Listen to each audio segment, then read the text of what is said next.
আসসালামু আলাইকুম, আমি মোহাম্মদ হাসনাইন টিএসপি টেলিকম থেকে। আশা করি সকলে ভালো রয়েছেন। অনেকে আমার কাছ থেকে জানতে চাইছেন কম বাজেটের ভিতরে ভালো ফোন কোনটি হবে। দেখেন, কম বাজেটের ভিতরে অনেক ফোনই পাওয়া যাচ্ছে বর্তমানে। 12-13 হাজার টাকার ভিতরেও ফোন পাওয়া যাচ্ছে, কিন্তু এমন একটা ফোন প্রয়োজন আপনাদের, যেটা দিয়ে আপনারা মোটামুটি সব ধরনের কাজই করতে পারবেন এবং চার্জিং ব্যাকআপও ভালো থাকবে, ক্যামেরাও মোটামুটি ভালো থাকবে। এরকম একটি ফোন সবাই খোঁজেন এবং দেখতেও একটু সুন্দর হতে হবে। তো স্যামসং হেলিও 40 একটা ফোন লঞ্চ করেছে তারা, যেটার দাম ধরা হয়েছে 6128 জিবি 13,199 টাকা এবং 8128 জিবি হচ্ছে 13,999 টাকা। এই ফোনটাতে কি থাকছে?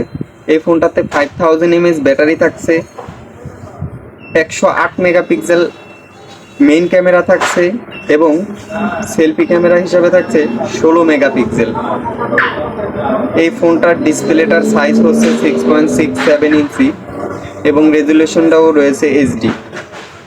এই ফোনটা স্যামসং লঞ্চ করেছে যে রেটে, এই রেটে অন্য কোম্পানির ফোনগুলো পাওয়া যায়। তবে এটা যেহেতু আমাদের দেশি একটা কোম্পানি এবং তারা খুব ভালোভাবেই এখানে সব কিছু দেওয়ার চেষ্টা করেছে, আমার মনে হচ্ছে এই ফোনটার যদি ভালো খারাপ দিক বিবেচনা করেন, আমি তেমন একটা দাম হিসেবে খারাপ দিক পাইনি। তবে আমি যতটুকু রিসার্চ করে দেখেছি, ফোনটা মোটামুটি এই দামের ভিতরে ভালো একটি ফোন বর্তমানে। তো যাদের বাজেট 13 থেকে 14 হাজার টাকা, তারা এই ফোনটি বর্তমানে নিতে পারেন। এবং এই ফোনটি আমি যতটুকু দেখেছি, এই ফোনটি মোটামুটি সব দিক দিয়ে ভালো। এটাতে 18 ওয়াটের ফাস্ট চার্জিং সিস্টেম রয়েছে, আপনি 1.5 থেকে 2 দিন ইজি ব্যবহার করতে পারবেন।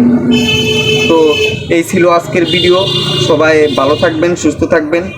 আর আপনারা যারা এই ফোনটাকে কিনেছেন বা কিনবেন, তারা কমেন্ট করে জানাবেন। এই ফোনটার ব্যাপারে যদি আরও কিছু জানতে চান, আমি নেক্সটে আরও ভিডিও করবো ইনশাআল্লাহ।